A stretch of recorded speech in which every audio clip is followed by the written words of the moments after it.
Hello everybody out there, and welcome to another episode of the Talk That Talk Show with me, Barry Holmes.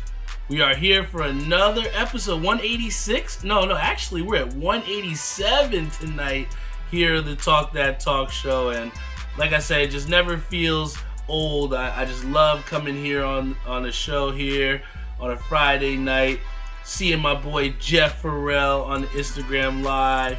It makes all the difference to have our loyal listeners tune in each and every week.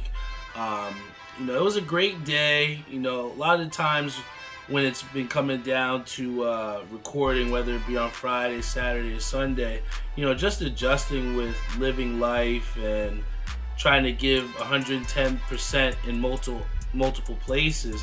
And at times it can feel like, we're ending, burning both ends of the candle. But, I truly feel as though I enjoy doing and pursuing things that I'm most passionate about. And when you're doing the things that you love, at times when you feel tired, you're able to kind of push through. And that's what I've, been really able to do as far as managing and juggling this new schedule that I've been able to, have with working two jobs and still trying to pursue this passion of podcasting. And when it comes down to it, and you have these people that constantly ask you, why is it that you do podcasting, or what is it that you love about podcasting? And realistically, it's not about any type of money or anything of that nature, because and I wouldn't even say it's fame or those type of motivations. For me, podcasting really just comes down with just pure connection. Being able to, in a way, give people a way to catch up with me and catch up with the things that I'm doing in my life, and also kind of touch on some things that are going on throughout the world, culture, sports. I've talked many times about how I've learned so many lessons or so many things through playing sports. So, also through viewing them as well. So, with this podcast, I really just aim to, give you all the viewers and listeners, 110% of myself, be vulnerable with you all, and just share my thoughts and be transparent, because I feel as though when you get up to the 180s, 190s of the episodes, of when you're constantly putting out an episode every single week, I feel as though sometimes people underrate or don't really take into account just how much that goes into this. And you have to really have a passion for podcasting, because that instant gratification that normally would come monetarily, it doesn't come from podcasting for me. Sure, I'll have releases and I do enjoy selling out with those, but really to see my boy Dave Stonis on the Facebook Live, to see my boy Robert Brantley Jr., see my boy Josh Palazzi, who I popped up on. He didn't know I was going to come see him over at AKA at the places I worked in the summer maybe a year or so back. But I just truly, when you ask me why do I love podcasting, it really just comes down to the fans and everybody else out there that continues to support me. One of the greatest feelings that I get from podcasting or having this Talk That Talk Show, it's just the amount of people that want to support with wearing my Talk That Talk Show merch. And when I went back, I had made a list of all the different releases that I had made to kind of like distinguish, what did I release? Because I when I counted it, I think it was something about like 25 or 20 different releases that I had made through Talk That Talk Show with merch. And sometimes I can take that for granted because of the fact that things had sold out, most recently being the Confidence OG 16s. But, when I see different people in the bowling alleys, when you have people that tell me, hey, I saw, people at Amazon wearing your hoodies, it's a great feeling, and it gets you to get over that hump where sometimes you may be too tired, or you may be like, man, I don't really feel like making an episode today.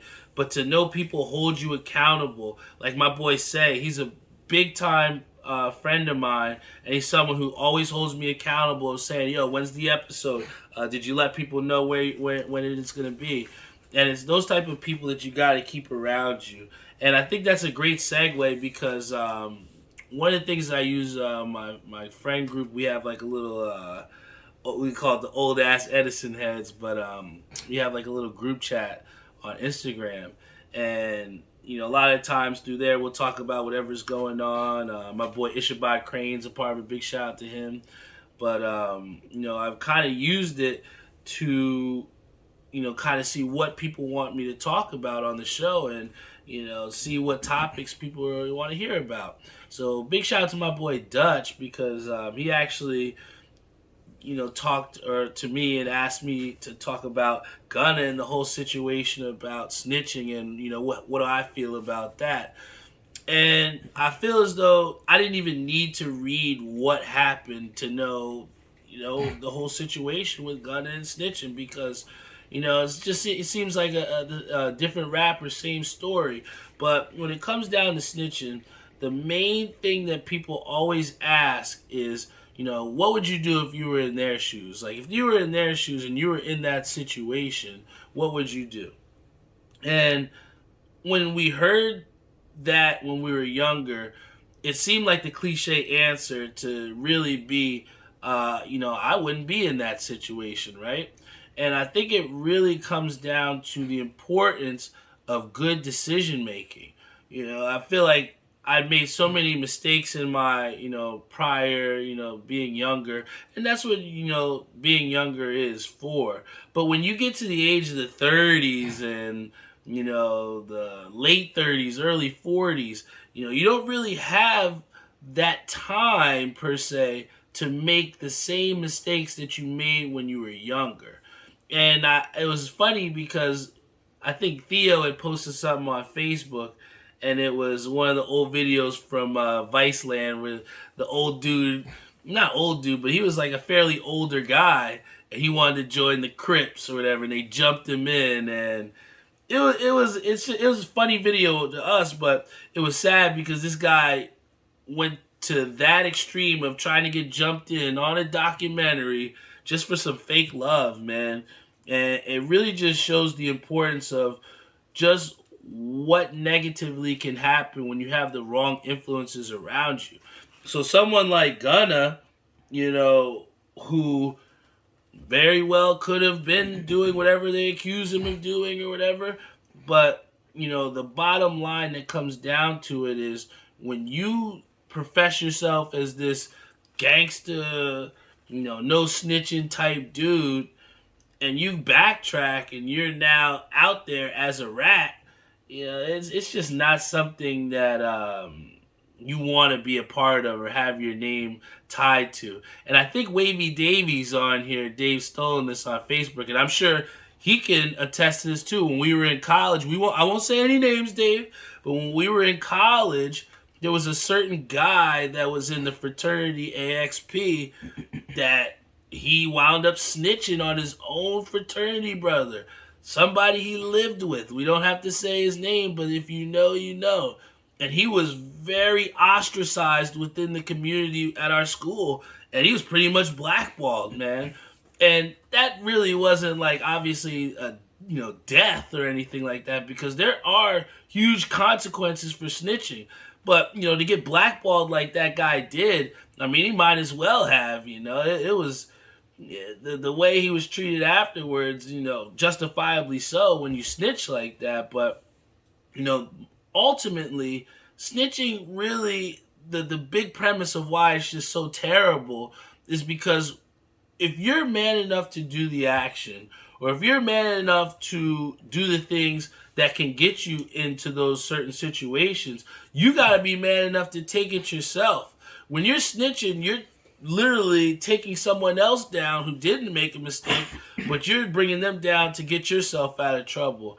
And it may not even go down to just snitching at the big level like we're talking about with Gunna, but, you know, if you do anything intentionally to try and bring someone else down to bring yourself up, it's never gonna end up too well for you, man. And Wavy Davy says, "I remember too well," and I'm sure that was a shitty feeling, man, to have someone that you knew that you went through all this stuff through, and we all know about fraternity life and the things that you have to go through together to gain that bond, that brotherhood. And to have it broken by someone to snitch on you, to the actual cops to get, career changing things happen to you. That's just on our base level. So to see someone like Gunna, who was potentially fighting for his life in a way, it's terrible because you're never gonna outlive that stigma. I can't I know this guy's name or whatever, but that we talk about from college, but all that sticks out in my mind is this rat. He's just a rat, you know what I'm saying? And it's just not something that you want to tie yourself to. And mainly the main way to stay out of those types of situations is to make good decisions. The people that are around me constantly empower me to do positive things. They're constantly motivating me to be who I am and to continue on with this passion with the podcasting, to go bowling and to be the best bowler I can be. Those people around me constantly uplift me. You can't be around people that want to bring you down. And that sadly is what I think is the case here with Gunna. Outside of just the snitching, it's just a matter of the circle that was around him was not there for him to succeed. And that's why I always tell you guys how important my support system has been towards my success.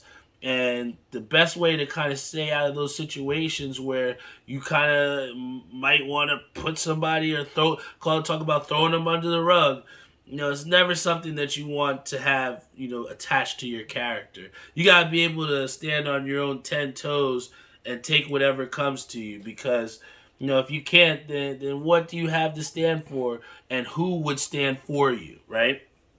And one of the things that I definitely stand for, and what I'm a huge fan of, is these fitted hats. A big time release. Big shout out to my boy Javi Caps. I don't know if he's on here on Instagram Live, but he was one of the first people that I met in the hat game back when I was going to Pro Image Woodbridge and ECAP City before it blew up. But he was somebody that always would give me game and school me about some of the things that are happening in the hat game. And he's just a stand-up guy, and he actually is having his first hat release out of Pro Image Bridgewater. So a big shout out to him. He made a really dope Mariners hat. I'm going to try and pick that up tomorrow. But it's good to see your friends or to see the people that you share commonalities with in the community, to see them do well. I talk always, I just talked about last segment about, keeping the right people around you, and you should really have people around you that are wishing for your best, that want you to succeed and that want to uplift you. So, I'm happy to support him in going to his first hat release out of Pro Image Bridgewater, and I wish him the best, and I know he's going to sell out. But one of the big time other releases, and I was kind of undecided about whether I wanted to go to my fitteds or not.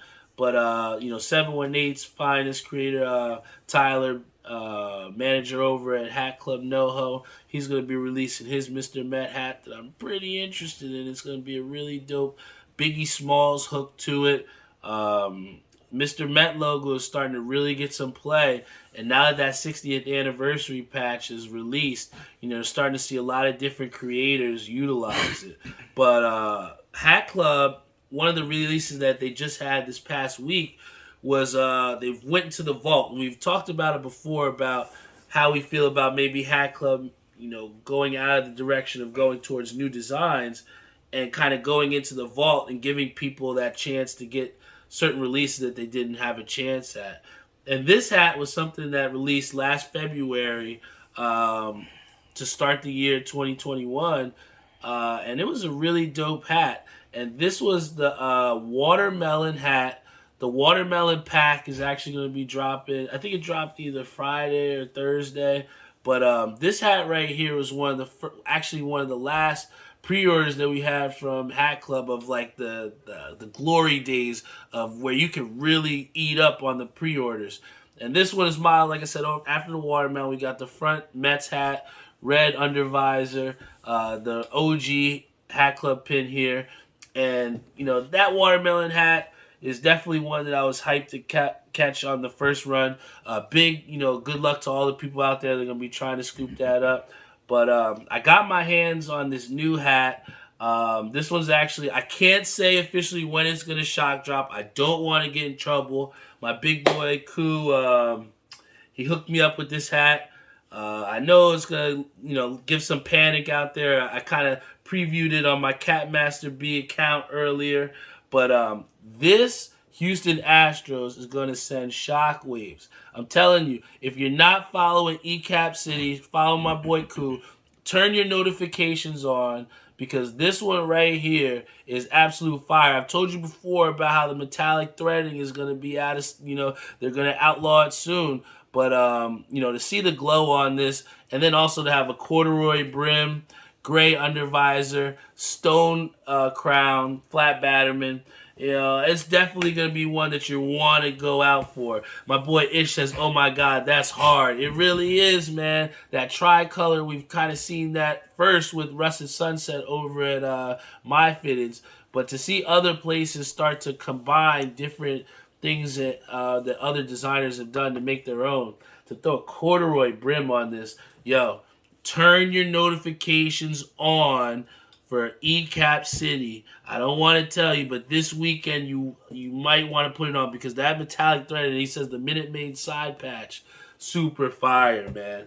I will say this, that, with the hat, I've always been getting big time compliments when I wear my hats out at the bowling alley. And bowling has definitely been one of my huge big time passions, and something that kind of helps me to fuel through the week. When I don't really feel like being at my job or my second job, or, shit's really hitting the fan, I feel like I can really look forward to going to bowling and competing with my teammates week in and week out. And it almost started as like a joke, but, us bowlers at times, we can be very superstitious. My dad actually makes fun of me because if there's someone to the left or the right of me and they've thrown a split, I don't like throwing. I'll let them fit. I'm like, clean that shit up, man. I can't throw with that on the background. And he'll joke with me about it. But there's different things that we kind of see. My Uncle Mickey always has his rosin bag or whatever. It's funny, man. We all have our little intricacies. But what started out as a joke, Lenny showed up. Lenny's one of my big time bowlers. Love bowling with him every time. And it started out as a joke. He was like, yo, Barry, man, why don't you turn it to the backwards, And I always wear my hat to the front when we're bowling. Monday night, I was like, you know what, man, fuck it. I'm going to try something different, you know what I'm saying? And that's what it's all about. Whether it's superstitious or not, you got to try different things. And since I switched to the hat to the back, we wound up getting a couple wins, and I had some really good games this week. I will say that, is it sustainable that everything can be tied down to me wearing my hat backwards? Obviously not. But whether you're bowling or doing something else competitively, sports-wise, you just want to make sure you're comfortable, right? So I just feel like since I've switched to the hat backwards, I've had a much more relaxed approach. I feel more relaxed, and it's led to some big-time scores. And, I think that through having success, the one thing that can really help us to figure out where we need to go and where we need to get better and not be complacent is failure. And I think that for the first couple of days of the week in the bowling competitiveness, I felt like I had shit figured out. And I'm sure we've all had that feeling where, you kind of riding the high of life and you're having success, but then some shit might get thrown your way and it kind of throws you off kilter. And that happened for me last night at Woodbridge Lanes, where I didn't have a fucking clue what I was doing out there. And I wound up bowling like a 5-10, But I was still fighting. But when you look at the scoreboard and you look and you see that everybody else up there is having success, is doing what they need to do to succeed, and you're one of the few up there that's under average, and you lose by about 20, 30 sticks, you can't help but to look at yourself and be like, damn, if I would have done better, we wouldn't have lost. And it's not a good feeling when you feel like you could have put your best foot forward out there, and especially when you had things figured out. But I'm here to tell you guys always that, failure is not always a bad thing. Through me, not succeeding yet last night, I figured out that I got to throw the ball harder. I got to start throwing the ball with confidence harder. And, the earlier shots in the week are more oiled lanes, so obviously I don't have to throw it as hard. So when it comes to changing speeds, I've done a really good job at turning it down, which a lot of people can't do. But now when it's time to turn the heat up and put some gas on that shit, I got to be confident doing that. So, again, failing is not bad. As long as you're able to make the adjustments and figure out what you need to do, then there's no big deal. You know what I'm saying? Like, what do you do after you fail? So many people stop, or they don't try and do more, or they let that one failure stop them from doing what they need to do to try and get better. Or they're like, oh, I don't know how people are going to feel about this. Maybe I'll just chill. You got to be able to stand on your 10 toes and accept whatever comes your way. Just like we talked about earlier, with the whole Gunna situation. Like, you can't be man enough to say you're this and that, but then when things come your way that may not be what you want, you can't be willing to just pass it off and not accept that. That's not what, being an adult is about. And for me, I could hang my head in glory and say, oh, back this summer I shot 299, like I'm pretty good. I'm ass. I'm ass. I'll be the first one to tell you I got a lot more shit to do. And I want to go out there and take my dad's money. This is when it comes head to head, my dad be taking my money. You know what I'm saying? So I think that, to have people like my pops that'll push me, and people like my boy Lenny that push me competitively, and people that want to practice with me like Donnie Jackson, I think that when you surround yourself with those types of people, it only will help you elevate your game. And we've had a situation in our bowling where a couple of teammates in one of our leagues just haven't done their job to try and get better. And that's the most frustrating thing, because if you're immersing yourself 110, 120% into being passionate about whatever it is, whether for me it's bowling, but for you it could be some group project, it could be something within your relationship. If you're half-assing it, you can't be mad that you're not getting the fucking results. You have to put the work in. At any cost, any type of productivity, you got to put the cogs in motion. You know what I'm saying? You can't just go out there cold trying to pretty much make water out of wine. It's not going to happen. When you put the work in, the direct result is something positive. It might not be the outcome that you want, but as long as you put the work in, you will put yourself on the pathway to try and go forward. And that's why I'm so happy with my New York Knickerbockers, because for much of this season, I was literally ready to say, Tom Thibodeau's got to go. This guy has got to get up out of here. But what he showed me over this past couple weeks is the fact that maybe he does understand what rotation is working better. And I will say, having a healthy Quentin Grimes has done wonders for the Knicks. It's no telling about them being undefeated since he's been inserted into the starting lineup. Quentin Grimes is dope. I'm telling you. I have the Jalen Brunson jersey on because right now he's my favorite Knick. But slowly and slowly, Quentin Grimes is trying to pull me over and say, yo, I'm pretty dope too. Because Jalen Brunson has been what we've needed as a Knicks team. A lot of teams, you can look at their captain, you can look at the guys that you say are their best players, right?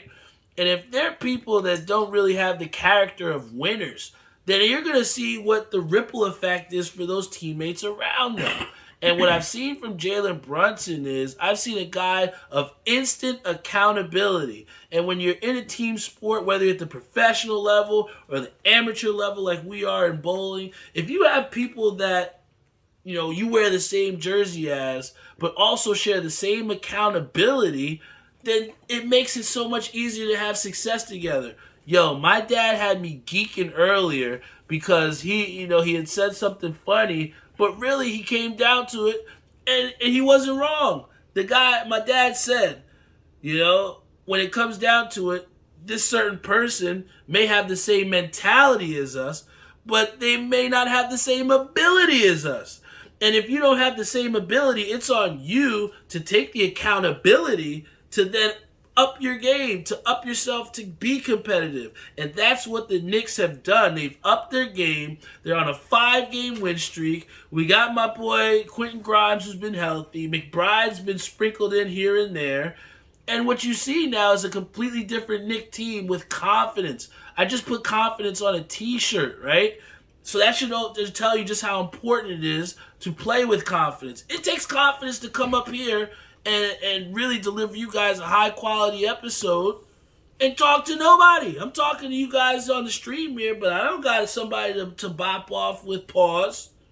But it's just one of those things where it takes confidence to go out there and be successful and to get the things and to achieve what you want. And I see the Knicks playing with much more confidence, and especially to go out in an overtime game and win one against a tough Chicago Bulls team.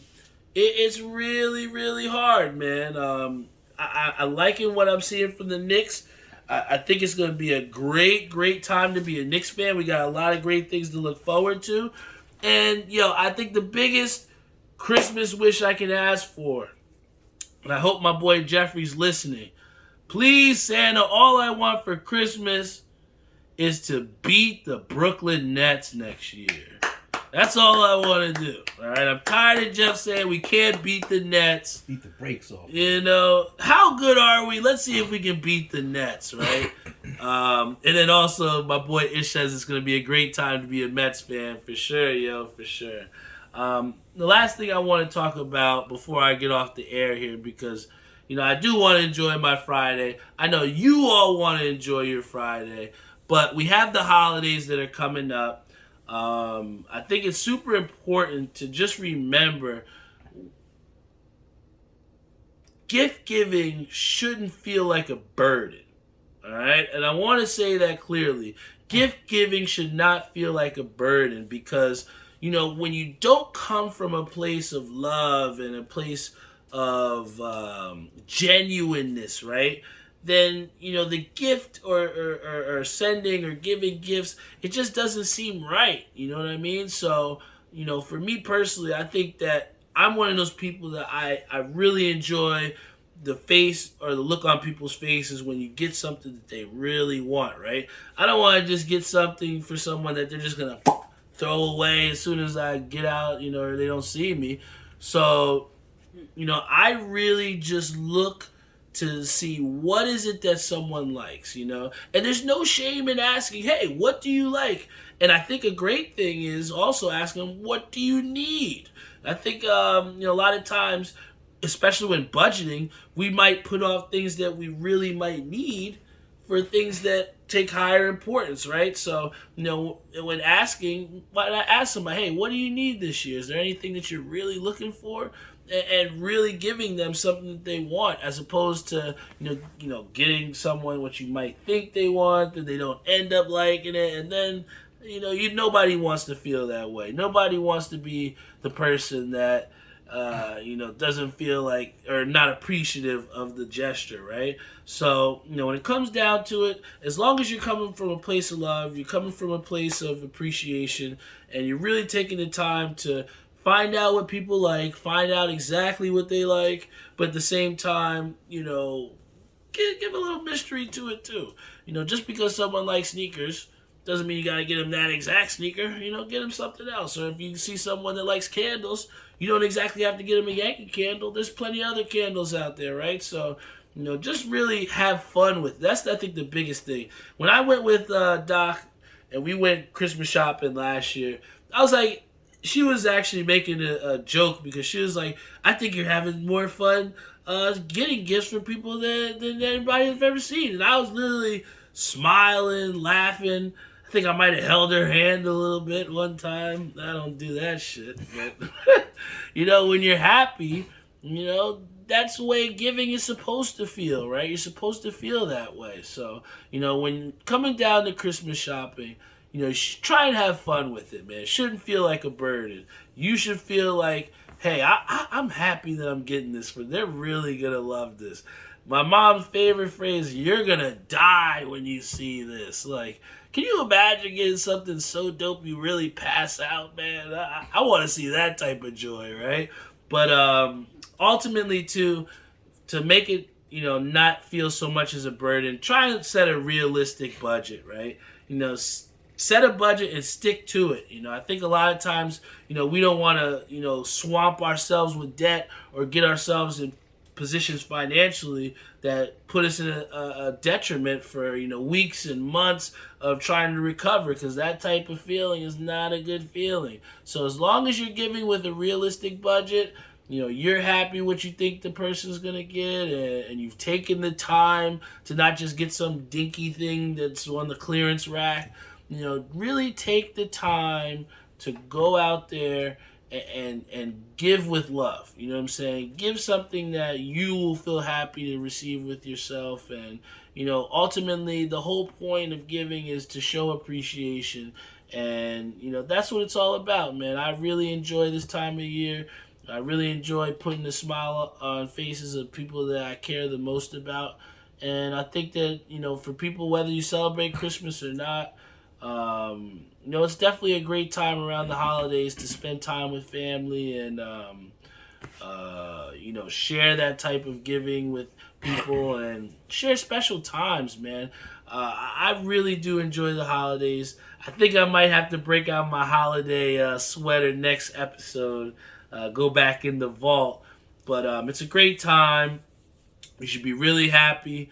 And I'm just so happy to continue to live the life that I live, man. I got a lot to be thankful for. I got a lot to be appreciative of. I joked with Doc. I don't think I was joking, honestly. But I truly feel like, at times, well, not at times, but I said it to Doc and Joe. I was like, yo, I live a modest lifestyle, man. I live a really modest lifestyle. And Doc laughs because she's like, you got all these fucking Yeezys, you got all these hats and all this stuff. You're not living modestly. And like, for me, yeah, it's cool to have those types of stuff. But I feel as though I live modestly because, when you look at other people, and you don't want to try and compare yourself. But ultimately, everybody talks, they want to be a millionaire. They want to be this. They want to be that. Me personally, I love being able to rock sandals to work, not having a dress code, being able to directly affect people positively. I love being able to, at my second job, greet the kids off the bus and they want to give me a hug.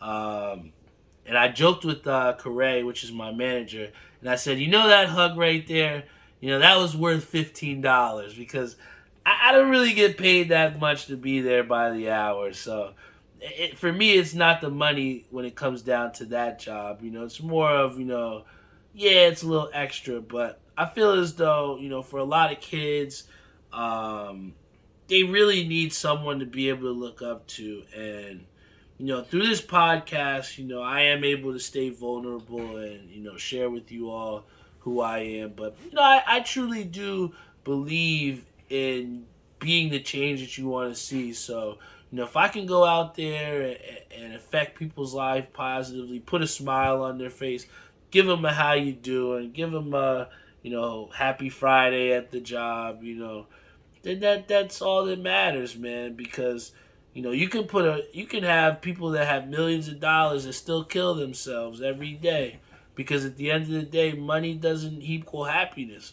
A lot of people don't, they go their entire lives without finding what happiness really means to them or to achieve that level of happiness.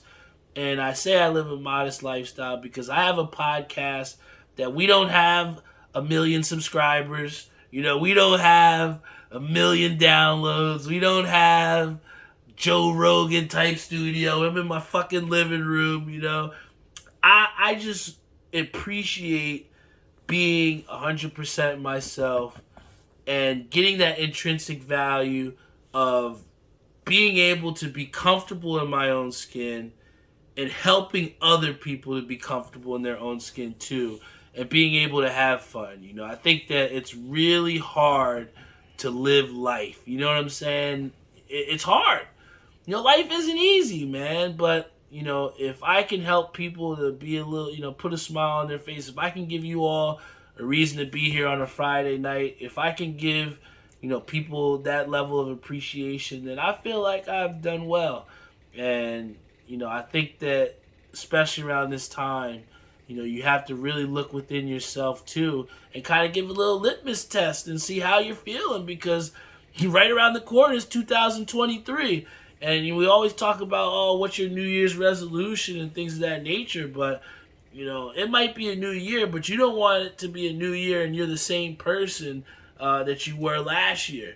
And, you know, for me personally, I'm constantly going to be someone that's going to grind, you know, self-advance, put the work in, whether it be bowling-wise, whether it be professionally, whether it be, you know, in my relationship, as a friend. You know, I'm going to do whatever it takes. You know, my dad's been icing his arm in bowling just to make sure he's ready. I have a joke with him where I'm like, yo, go to sleep, bro, because you need to take a nap, because whenever he naps, you know, he's the best version of himself so he can compete. So, you know, whatever it is that you need to do to make yourself the best version of yourself, do it, man. If it means I have to wear my hat backwards for the next 2 weeks, fuck it, I'll do it. You know, you have to be comfortable in your own skin, because if you're not comfortable, you're not going to be successful, man. And, you know, Glex always says to be comfortable, you got to get uncomfortable. And that's the case too. So don't be afraid to try new things and test yourself. You know, my dad always told me you got to give it some room, because, you know, I was struggling in the bowling a little bit with, you know, coming in high because you're not trusting it. You know, you got to trust the ball. You got to trust that it's going to come back. So you got to trust, you know, in a way, all these different investments, all these different time, all the different things that are going on in your life, you got to trust yourself for it to come back to you positively, right? So at the same time, man, I'm constantly learning. You know, I'm 4 or 5 years into bowling, and I'm still learning different shit, new shit, every time that I come out on the lanes. And the same thing goes for as I take steps in my life, man. I'm constantly finding out who I am, constantly finding out the things that I like. And truly, I love this podcast, man. So when I say I live a modest lifestyle, I really do, man, because I'm not out here professing like I'm Kanye West or some, you know, celebrity or anything like that. You know, I'm just somebody from Edison, New Jersey who has a podcast that really just likes putting smiles on people's faces. And that's enough for me, yo. And that's all I got for you today, guys. This is the Talk That Talk Show. Talk That Talk! Every single week. You know, whether we got big numbers, whether we got light numbers, you're still going to get an episode of the Talk That Talk Show. You're going to get 100% of me. And you're going to get someone that is never going to give up on the things that they're passionate about. If anything you take from this episode, if anything you take from this podcast, you know, you can do it, man. You just got to put the work in. Put the work in. And that's all I got, yo. I'll see you all next week.